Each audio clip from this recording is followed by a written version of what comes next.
欢迎电视机前的观众朋友走进天津卫视的大型情感节目《爱情保卫战》。好了，来看看今天到场的几位情感老师是谁？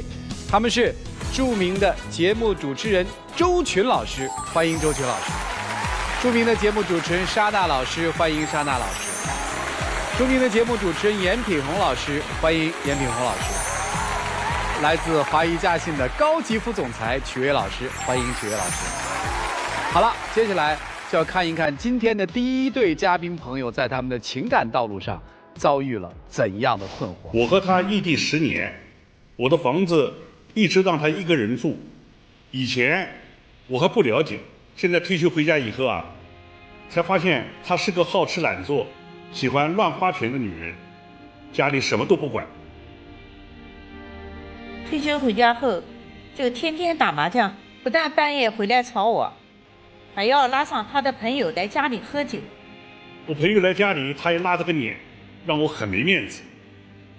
现在想要离婚，我只想说，你怎么来怎么走。有请这对嘉宾，有请。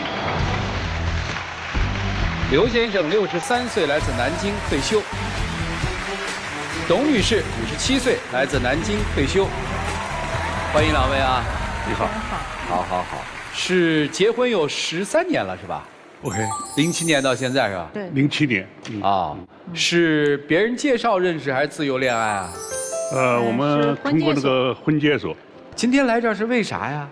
是这样子的，我要跟他解除关系。哦，没跟他谈之前，我跟前夫嘛，以前就是离婚的时候，拆迁分到一小套，但是因为拆迁嘛，跟前夫住在一个里洞里面，经常抬头不见低头见嘛，我就觉得不是太好。因为离婚了，所以在一个楼门洞里住，觉得不好，我就把这个房子卖掉了，到江北买的一套房子，然后谈对象以后呢，他就劝我说：“你住那么远不方便，工作也不方便，你干脆把那边房子卖掉，在里面买一个小套，这样子呢不跑来跑去不辛苦。”也不是我叫他卖房的，他在江北很郊区，他上班呢是在市区里面。那时候认识他以后嘛，有时候不放心嘛，有时候他上班我就送他，一个来回要4个小时，很疲劳的，对不对？他自己讲的，他讲那我就把这边房子卖掉。不是你劝我的吗？你不劝我，不可能卖的。我好好的房子在那边，我这个也不正在劝你。当时呢也达成了这个共识，卖了以后到市里面来找房子，他这边也不满意，那边也不满意，这样子的情况下我才讲的。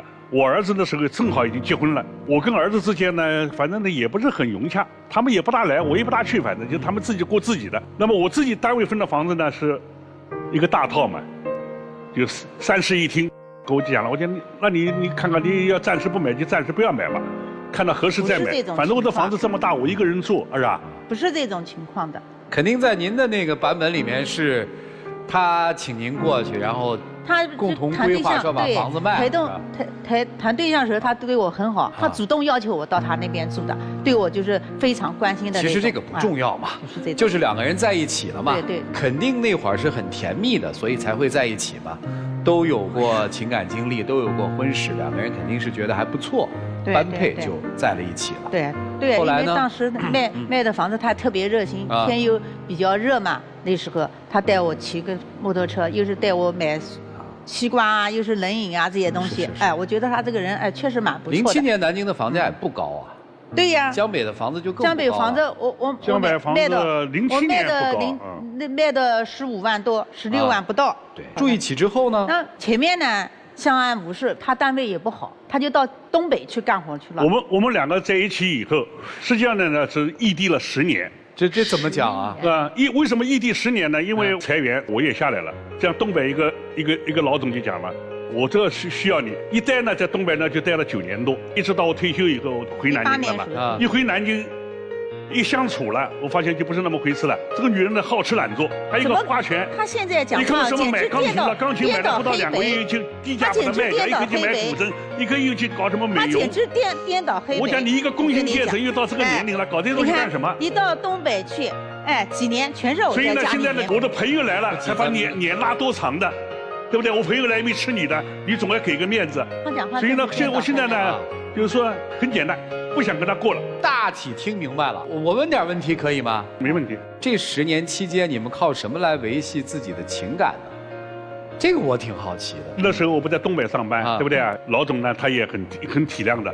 到春节的时候回去呢，往往呢就给我的假期稍微长一点啊。到家所以只有一个半月那个回去以后呢，我实话实说，对不对？感觉还蛮甜蜜的啊，给他买衣服啊，家里的开销，春节的开销我用用啊，再丢点钱给他。所以那10年你们就相当于1年见那么最多1、2个月不得了了。 1、2个月的时间。对不是，就是严格没有什么矛盾。行，回来之后您发现他有这个光棍汉的习惯，对吧？咱们说白，这不是光棍的习惯嘛？喜欢跟朋友在一起玩，对吧？把人往家招嘛，招来之后大家在一起还喜欢打牌玩，打得很厉害吗？厉害，夜不归宿。这个您认可吗？认可是认可，这里面有个原因啊，我在家里面他就老跟我2个吵架，我待不住啊，我在家里面，所以我就这样子，我不如到就是我们小区里面的麻将室去玩玩，所以看不到就好，2人看不见就好。所以这个时候你们就会发现，通过不到2年的在一起居住，就发现了看对方身上都是毛病，这个能达成共识吧？你们俩为分手这个事儿，谁第一次提的？说我们分开得了。我您当时的态度是？我完全赞同他的说法，完全赞同。所以现在别扭就别扭在双方觉得我们都不应该生活在一起，对，是这意思吧？对对对。但是因为经济上的原因，我们又同居住在一个屋檐下，是这样吗？对。您觉得别扭？接着问，您儿子结婚了？我儿子结婚了。结婚了。您有孩子吗？我有孩子。男孩女孩？在前夫那边，男孩。有往来吗？少。为什么不往来呢？做妈的？因为那个前夫不希望我。那您不想他吗？你想的，他已经跟前夫已经那么多年了，他也不希望我了。前夫在说已经。那你那个时候他人在东北，其实您自己单独生活10年，正好也是孩子成长那10年。你在这10年期间都没跟孩子联系过吗？因为当时孩子判给前夫的嘛，前夫不希望我过去。不是不希望是一回事，不影响他。你不想吗？想是想啊，想我就自己偷偷看看吧。那儿子结婚了吗？儿子也结婚了，现在也没什么联系。那么多年了，基本上不联系。所以我特别想问2位一个问题啊，你们有没有思考这么一个问题，就是为什么活到50多岁的时候，你举目一望，发现自己是个孤家寡人呢？对呀，现在我就想，我怎么就是为什么就变成一孤家寡人了呢？感情付出了，到最后不，咱不谈这个，就是为什么会变成一孤家寡人了？如果从自身找原因的话，是什么原因？我感觉到就是在这个亲情的经营上，可能我在业务上是成功了，就在事业上是成功了，在亲情的经营上是失败的。特别是我到了东北这个10几年，儿子他们除了要钱我给钱。但这是我现在感觉到，世界上不是所有东西都是钱能解决的，还需要跟他们有疏远了。那跟这位女士呢？我看你也没提到她嘛。我不想提到她，真的。我回想从认识她到今天，我对她的确是很不错的，但是我从她得到的反馈呢，就是完全是不理想的。您期待这位女士做的事情，她没有做好，对吧？这个差别是这意思吧？你期待她作为一个丈夫要做的事情，她也没做好，对不对？这是肯定的吧？所以我希望2位在这个时候，因为人生还很长啊，50郎当岁嘛。有些说50岁可能我们愿意的话，50岁生活刚刚开始，对吧？我们可以重新开始生活，但是一定要把自己经历的这个过往。我们稍微的梳理一下，理顺一下。我想问问哈，就是当初那么好、那么快的好在一起，是因为什么原因？因为我是丧偶的嘛，对不对？所以在这个痛苦跟那个感情失落的那个阶段呢，偶然的得到对方，特别是异性的一种抚慰呢。人呢很容易接受，也很容易被感动吧，大概是这么个情况。就是你在那个时候被他的温柔吸引了，是吧？对。不是，因为我前一个丈夫嘛，不晓得关心人，就有点人家说的就是那种老实人似的，就是不会表达。我跟他2个就是说，有时候讲话就是觉得性格讲不到一起，是离婚的。离婚以后呢，正好介绍的时候，觉得他这个人看他还可以。并且呢，他讲话根本的蛮暖人性的，所以知道啊所以我就会讲话，对跟那个的对我也蛮好的。所以我特别好奇就是这种，我特别好奇一件事情嘛。你跟前夫离婚是因为按你的说法是前夫不会来事儿吗？就是不会关心人，不会说的那种的，对我们北方话的意思就是，这男人不太会来事儿，不太会照顾女人，不能让女人感觉到温暖，不太会那个，不能说或者怎么着。但是问题就出现了，当你离开他之后，你找了一个男人，这个男人可是让你一手空房就守了10年呀。我不讲嘛，他是做销售的，嘴会讲。他要不是会讲，我也不会跟他。那你们就从来没有考虑过说，万一有一天我们要分开，没想过哎，呢？没想过哎。这个到以前讲心里话没想过，从来没想过。没想过。您是回来多久之后觉得这位女士不行啊？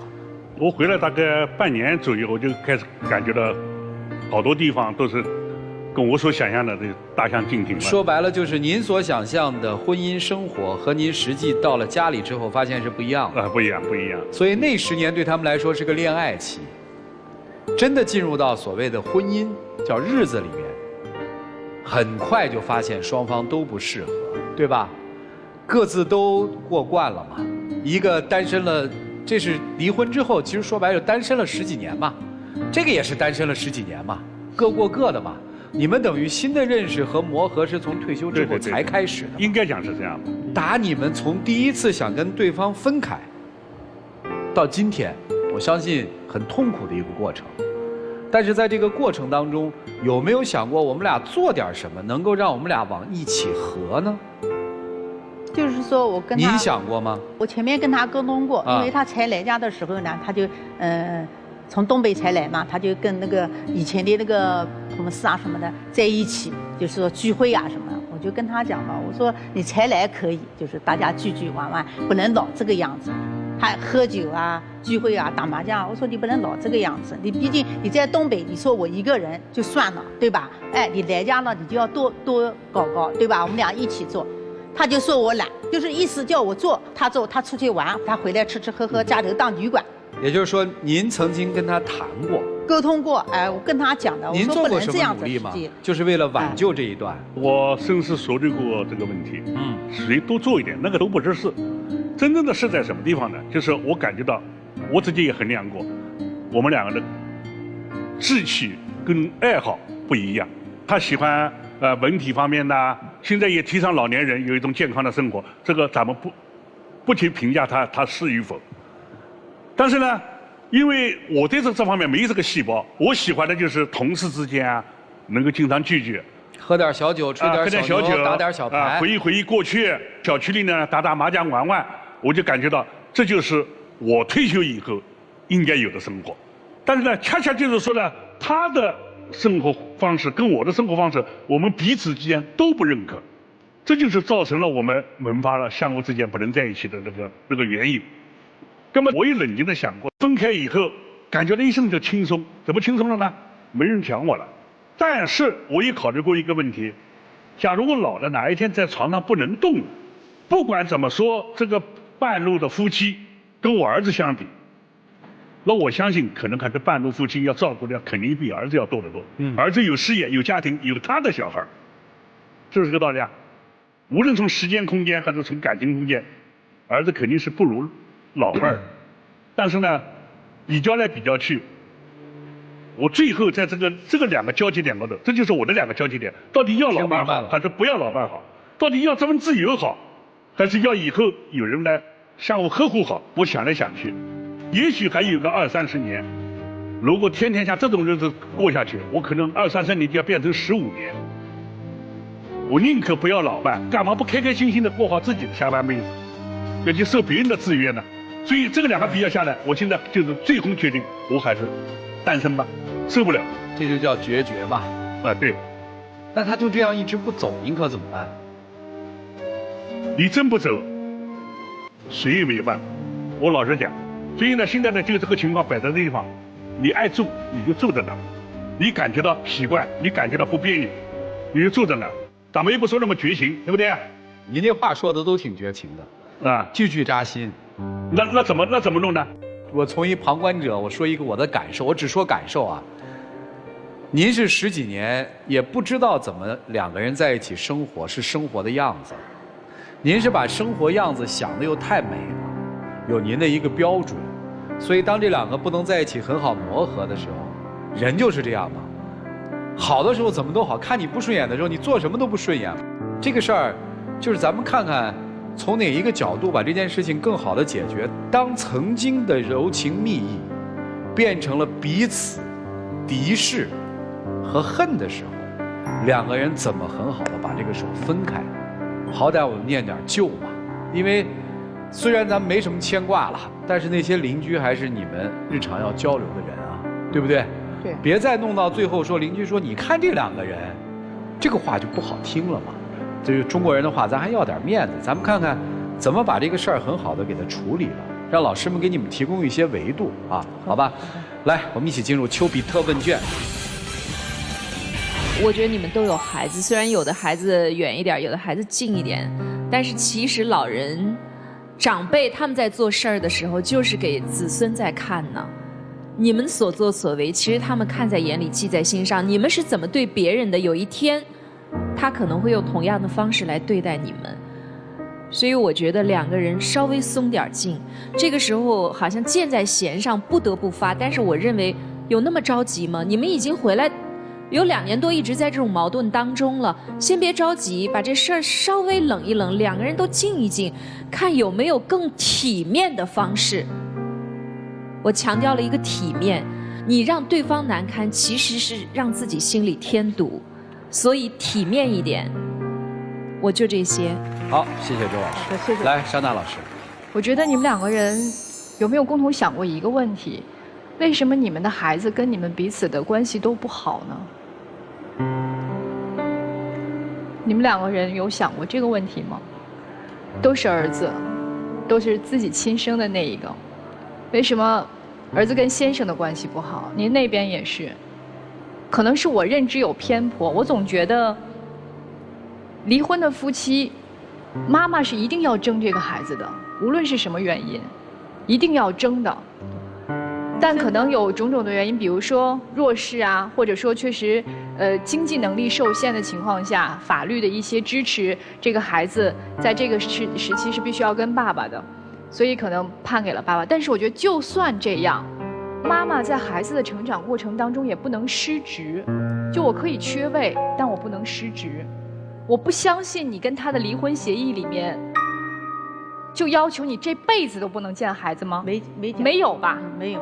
他只是说不希望你来打扰孩子的生活，但是见孩子、付出妈妈的这个责任和义务是你的权利，所以这是主动和被动的问题，这不是别人说我不让你看孩子你就不看了，这是一个妈妈天生的能力，母爱这叫。所以我觉得2个人在各自的人生道路上，可能已经形成了某种性格，这个是改变不了的。所以你们2个人才会有今天这样的结局。那已经闹到这个地步，我觉得就给对方，就像周璇老师说的，给对方彼此留一些面子。您不就要争这口气吗？你就是要告诉他，在这段感情当中，我付出的比你多。男方也一样，我要告诉你，在我们2个人感情当中，我付出的比你多，你吃我的住我的。那争来争去，争谁在这段感情当中付出的多，已经都要分手了，都已经这样了，有什么意义？没意义。那是因为觉得都不值，你知道吗？所以才要争，啊。那既然不值了，争他干嘛呢？所以多想想自己身上的问题吧。谢谢莎娜老师，来曲总。我觉得这事儿呢，事到如今2个人都有问题。我想问大哥，这事儿是谁提出来的？要分开？是我提的。您是挺有勇气啊，我真以为是大哥提出来的呢。不是。因为你提出来之后住在哪儿啊？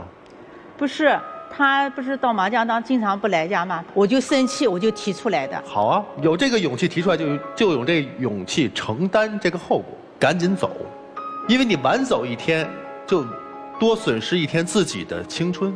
我觉得您的状态是不错的，想必这10几年过得还可以。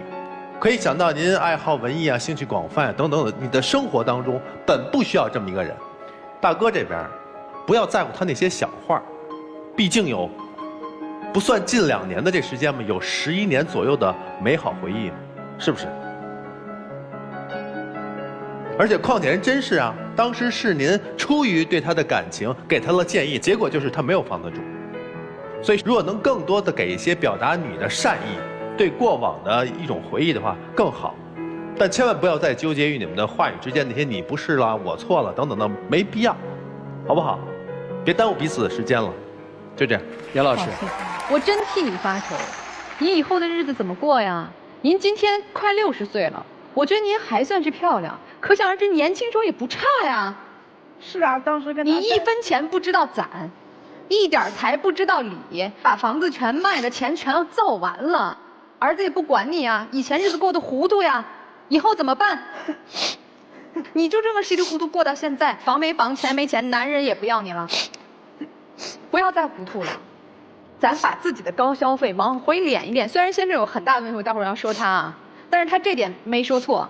您1个月挣多少钱呀？买钢琴，咱规划规划自己的生活吧，别把生活搞得这么难堪。先生，我这么说，女士是替他着急，他已经要60岁了，没人管。您呢？你是挺牛的，往那儿一站，我事业成功。他是真傻，你是真占便宜。10多年前，人家还算年轻，算美貌，在你最失意的时候，给了你温暖，给了你家。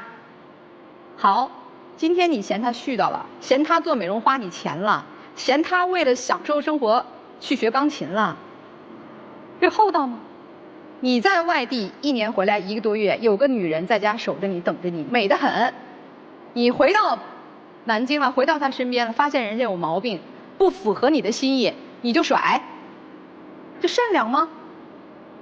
我们遇到了没有共同生活产生的一些矛盾，为什么不去本着自己的一颗善良的心、爱心去努力改变它，去调整它呢？少打打麻将怎么了？你现在有老婆在家了，为什么不能减少一些聚会，给他买点东西？10年没有陪着他，为了成就你的事业，让他去做个美容怎么了？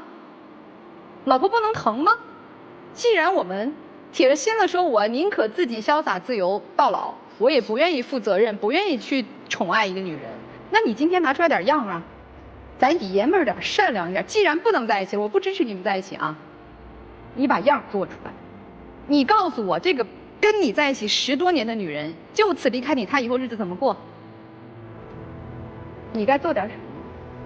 咱好合好散，体面点儿，别让大家都看笑话。好了，谢谢严老师啊。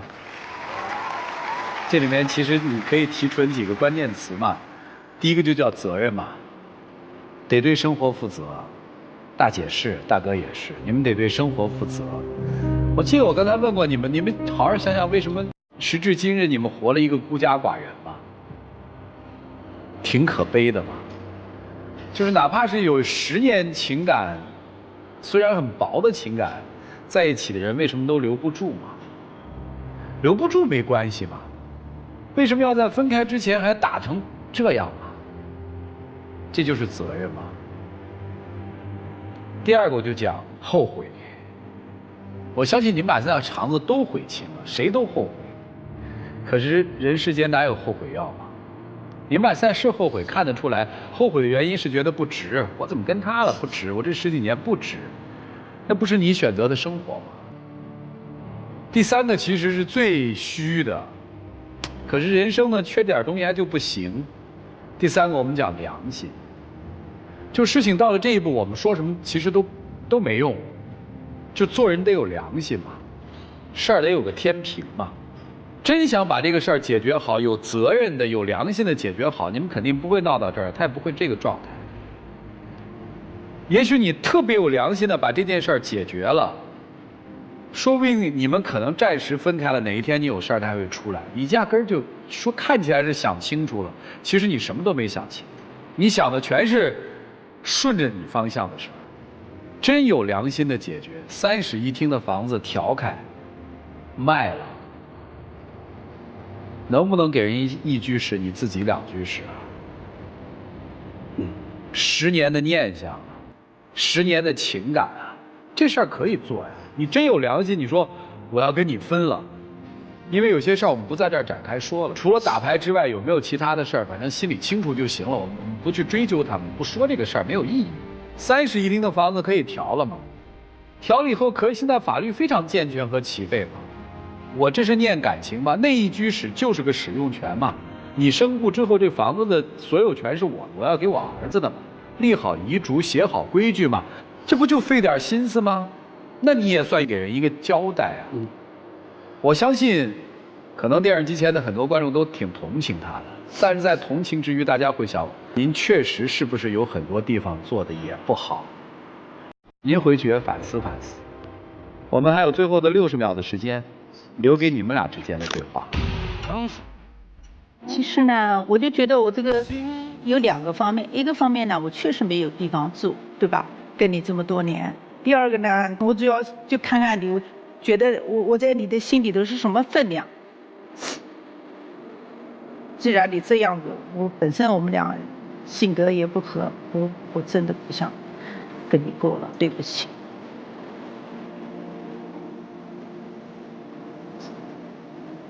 很简单，人到这一步啊，都是看好后一步的。不看好后一步呢，不会这么匆忙的做出这种跟对方提出来这种分手的这种决定的，是不是啊？我承认我也看好了后一步，我不讲吗？我也全凭我感觉到后一步，这20、30年不要人管我。也许你说我这个是绝情，跟儿子搞不好的原因也在于此，个性已经决定了。所以呢，我这20、30年我就怎么样走下去，但你不见得。不要说你没有做好准备，我也不想去问了，但是我这个也是补充注意，对不对？但是我知道人没有无缘无故的去做出一个决定的，这是您生意人的想法。有些时候人就是这样，不会干嘛委屈跟你不会这么待在一起啊盲目的，晓得吧？谢谢两位，请。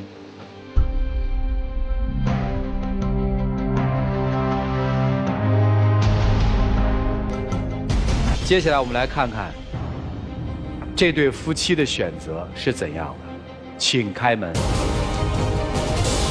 我们2个是相亲认识的，在一起呢也有1年多了。他比我大很多，我感觉他应该什么事都让着我，但是我现在就觉得相处下来，他对我要求还是挺多的，我现在就有点接受不了。我们在一起的时候，大多时候我都让着他，因为他比我小嘛，我也觉得我愿意照顾他。但很多时候，很多观念上我们意见不能统一，矛盾就有点多。我感觉我们一心在一起，一起努力，会磨合好的。有请这对嘉宾，有请韦先生，34岁，来自南宁职员，有请韦先生。小文23岁，来自南宁，自由职业，有请小文。欢迎两位啊，怎么认识的？我们呢是相亲的时候认识的，然后刚开始聊天啊，然后就是各方面就聊得特别好，感觉他就挺幽默啊、风趣啊，就挺能打动我的。然后我们就加了微信，慢慢的有更多的互动交流，然后我们就在一起了。我朋友就跟我说嘛，像他的年龄这么大，会不会不合适啊？当时我觉得，只要是2个人互相喜欢就没有关系了，是吧？但是我现在就是相处了也是有1年多了，就是现在有很多那种小矛盾的分歧意见啊，就出来了。现在，所以今天主要是来解决这些矛盾的，是这意思吗？对。这是你的女朋友，比人大那么多，会照顾吗？一般都是我照顾他。那肯定嘛，岁数大一些又是男人嘛。对。都有哪些矛盾啊？谁来说说啊？我先说吧。追我的时候，他也是就很照顾我啊，各方面都是他干的比较多。然后现在他就有时候就说我懒，床铺啊什么房间啊，他自己收拾都是收拾得很干净、很整洁的。但是我在家就没有达到他的这个标准，然后他就会说我生气、闹别扭。还有一个。生啥气啊？没生气，他理解错了。那你闹什么别扭啊？没闹别扭，他自己感觉的。那他生气了就不说话了，又不理人了。这是我的职业。你的职业是不说话？我的职业是机械维修，所以说出现问题的话，我都是比较会冷静下来，会想一下。所以说不是说生气，而是说去解决问题。这房间没收拾干净有多大的事儿啊？还要冷静下来收拾干净，收拾不就得了吗？因为这个事情呢，一个月最少有10几20次吧，那不就天天吗？基本上平均吧。那为什么你不收拾呢？是我收拾的呀，哦，是你收拾的，一直是我收拾的，他负责捣乱，我负责收拾。所以你没说清楚，是人家收拾好，你给弄乱了是吧？也没有说那么夸张啊，就是我没有达到他的那个标准。他这个人也是有点轻度洁癖，每天那个床铺、枕头都是叠得四四方方的，然后每天都是放在这个原位。然后呢，我一去呢，他就说，哎，我这个枕头，哎，又摆到一边去，然后又因为靠着也舒服嘛。行，听明白了，就是你也看不惯，或者叫看不上他那种摆放的方式，是吧？没有必要那么整洁，是那意思吗？对。啊，生活可以凌乱一些。第一叫懒，就不会收拾啊。第二是什么矛盾呢？还有一个就是，他说房间里面都是我的头发，床上啊、地板上啊，还有卫生间、梳妆台。那你说掉头发这个事情也不是我能控制的，他每次都跟我闹啊。你没事吧你？你的头发也不多，掉头发很正常嘛。没有，他也是理解错了啊。因为我呢，我的工作职业就是作为机械维护的，所以说每一次东西的话，我是有规划的。因为不管是在公司啊，或者去维护一些东西的时候，我们都是有一系列的流程，所有的东西都要规制以后。这掉头发，别给我讲这大道理。头发那个的话，就是他起来的时候比较懒，所以呢头发呢弄得乱糟糟的，起床的时候就拿着梳子满屋子跑，一路跑一路梳，一路跑一路梳，所以掉的特别多。特别是那个洗手台，相当于是重灾区，每次一去的话，没有1个小时，最少半小时才出来，太多头发了。每次的话，我得自己收拾，之后呢把它捡起来，客厅啊什么之类的，过来的看得满地都是。不是，你是介意他掉头发这个行为，还是介意说他头发掉了以后很正常，他不收拾？他掉头发是正常的，但他不收拾，而且的话，自己弄完了他就走了，而且的话他不处理。明白了。所以呢，每次的话我都最后一句收拾干净。还是嫌他懒？这个就是第一个问题了，你说的。哦，你真较真儿啊！我把这2个问，这不都反映的说这个人懒吗？不整洁是懒吗？这个梳头发不在一个固定的位置，梳完之后不收拾，不也是懒吗？行。那我下面该问第3个问题了，按照你的思维，对吧？好的。有第3个矛盾吗？对，因为在一起之后呢，他做饭也是比较好吃，都是他做饭的比较多，次数多了，他就说，哎，你也要学着做饭啊，做吃的。他说的话我也有尝试着去做，也不是说没有做，做了后他说又不合他胃口，我到处挑毛病了。不会做饭是这意思吧？不是不会做，他是可能。你别每次都打击我行不行啊？我一问问题，你首先2个字是不会。行，那你说啊。他的想法是这样的啊，我在的时候我可以做，但是因为我的工作缘故吧，经常要去出差，就像他经常的点外卖嘛。但毕竟我们家离那个超市就那么1分钟的路程，所以说我建议他去超市买点菜回来自己煮一下。因为我在的情况下，我可以教他怎么煮。他自己在家的话，经常就是点外卖，点的特别多。我回来的时候还得收拾，还是这个字懒。那我就把这3点都归结到一个字懒上，行吗？可以，但是他要分开说。啊，还要分开说，你这什么毛病啊？行，但是我觉得也没有说你说那么夸张啊，点1次外卖就要丢1次，点1次就要丢1次，那也是很累的，对不对？那我就想说攒了多一点了，然后再一起丢。你的意思是说，吃完这顿把盒子放着，再吃1顿再放着，再吃1顿再放着，是这意思吗？就是太麻烦了。啊，那您这个小姑娘是稍微有一点哈，就这个矛盾吧，就是懒是吧？还有别的吗？很多呢。啊，那你就说。还有就是说，我们因为年龄差距也比较大嘛，然后他对那个未来啊，那个计划的规划就想的比较长远。我年龄比较小，可能想的也没有他想的这么远。比如说有一次他就跟我说，哎，我们去另外一个城市发展吧。哎，我说好啊，可以啊，挺好的。你这个想法我也是支持你，但是他不光光是说，就是说，哎，我们去发展就够了，他就拉着我上。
开始讲过催婚了。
但是我也说了好多，比如说去旅游结婚啊，或者国内的、国外的都可以。哎，你有没有想过他为什么打岔呀？他可能就是那个习惯嘛，不管我跟他讲什么，他说10句最多能听进2句。关于这个结婚呢，他当时是怎么跟我提的？哎，到时候我们结婚了，我们就领个证，然后发一个朋友圈，哎，那个婚礼呢就不办了，把省下来的几万块钱，哎，拿去在国内或者国外啊旅行结婚就度蜜月嘛。你说我作为一个女生，对这个婚礼都是有很多幻想了，但是呢，我的想法可能比较简单一点，因为我的朋友比较少，之后呢，我们亲戚那边也比较少。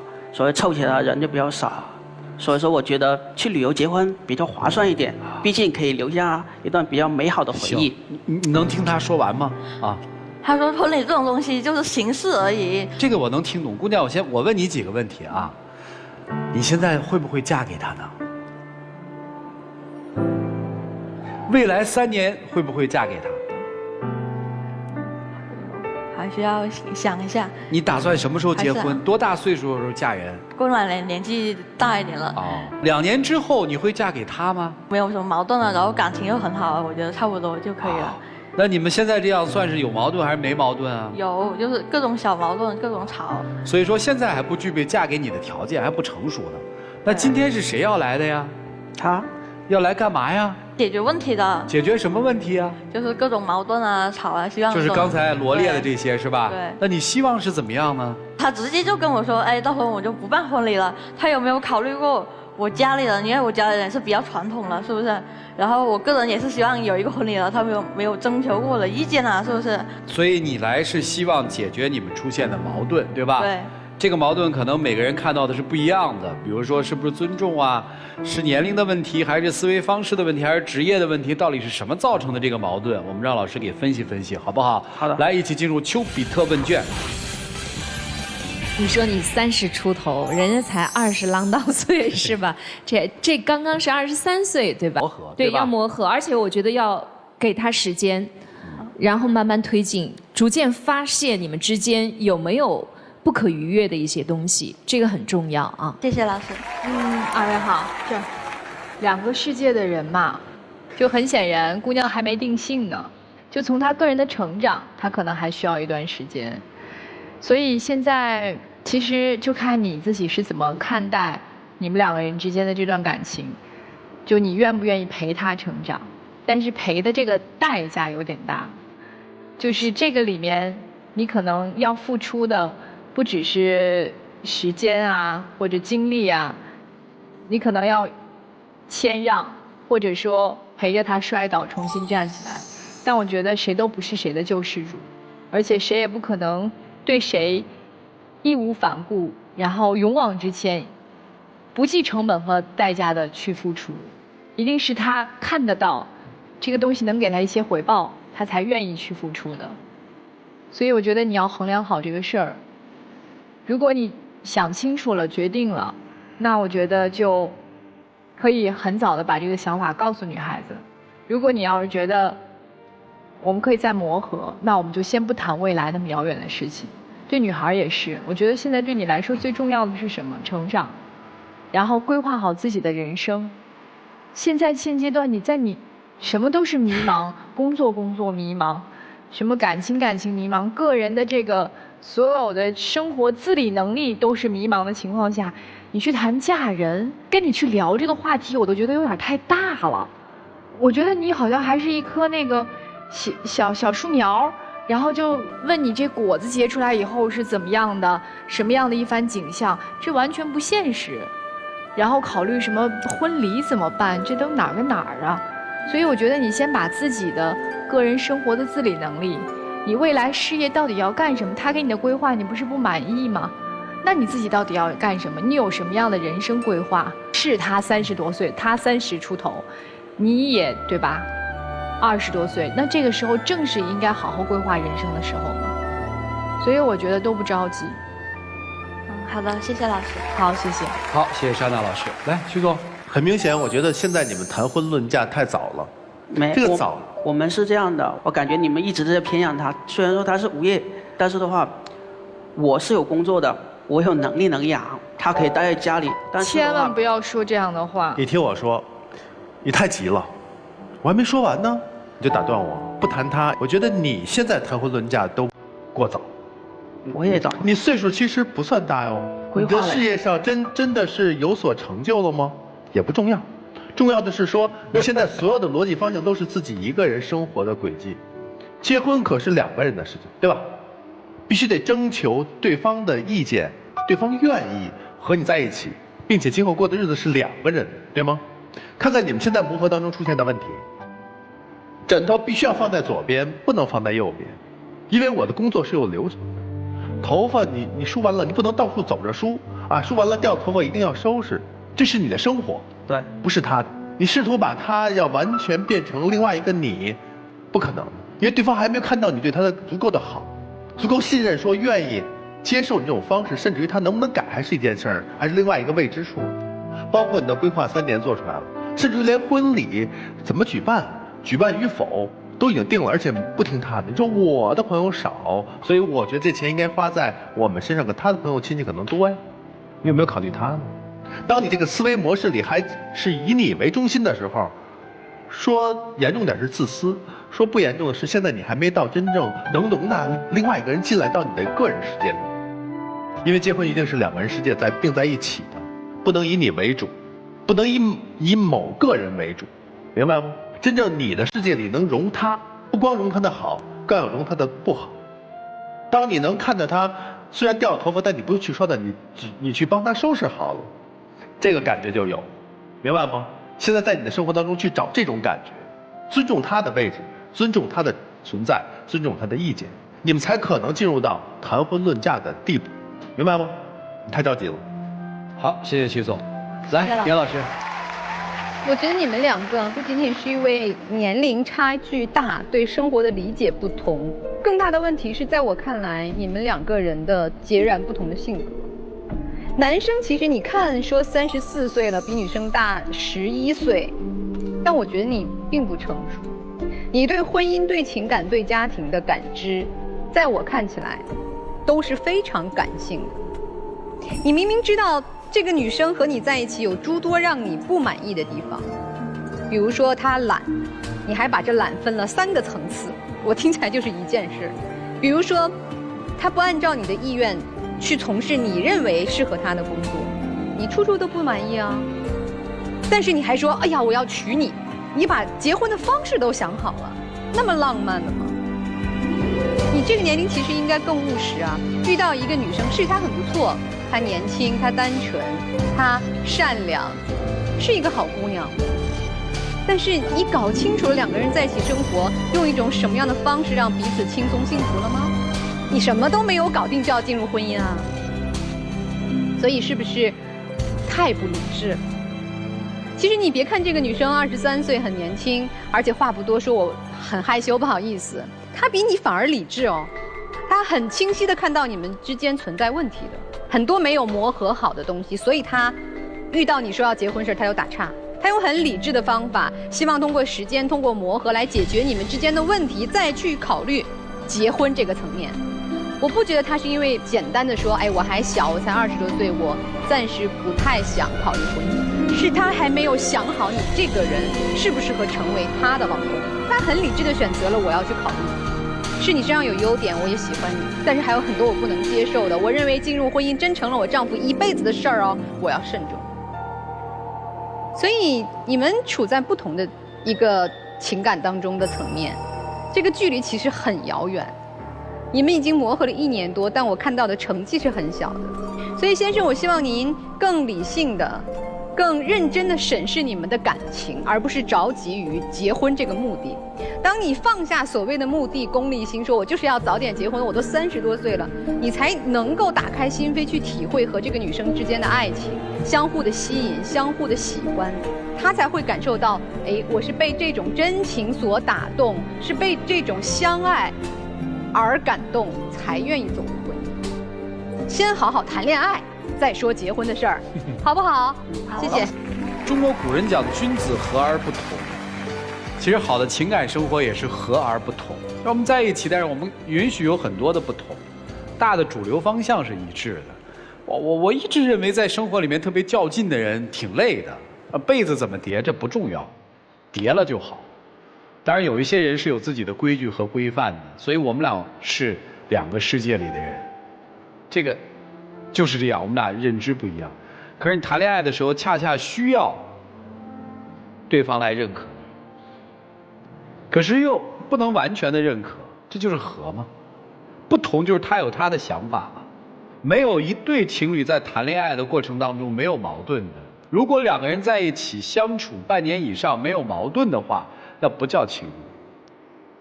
因为2个人不是1个人，只要是2个人就有冲突就有矛盾啊。那现在的问题，其实女生要好好考虑一下。如果你已经觉得完全不合适了，你可以离开，你不用这么犹犹豫豫的。男生也是一样啊。这是你要娶的那个女人吗？应该不是。她又懒，对吧？又不能按你的意志来做事情，为什么还要磨合呢？你担心自己娶不着媳妇儿吗？你告诉我，你觉得这个姑娘离开了你，你能找到一个更好的姑娘吗？以目前的条件来说，应该可以。啊，应该可以。对，所以她不是你的最优选择，是吗？你们俩自己看，这个矛盾要解决非常简单。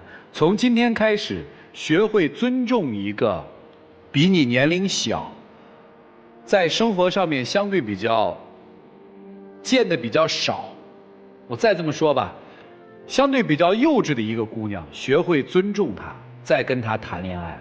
如果你连基本的尊重都没有，就别跟人家谈恋爱了。如果你真的尊重她，在你们俩的交往当中，千万不要用对错。生活里面问题，我们讨论对错吗？我们可能讨论的是这样是否合适。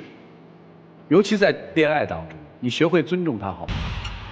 你也知道我懒啊这些毛病，你一直在挑，就希望你说要我改一时半会我也做不到，我也希望我们能2个冷静一下，互相考虑，就说彼此给一段时间冷静一下，思考一下未来将来怎么走得更远。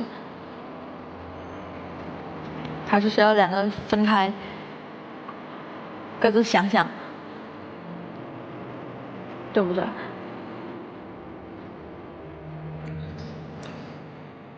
愿意一起走下去吗？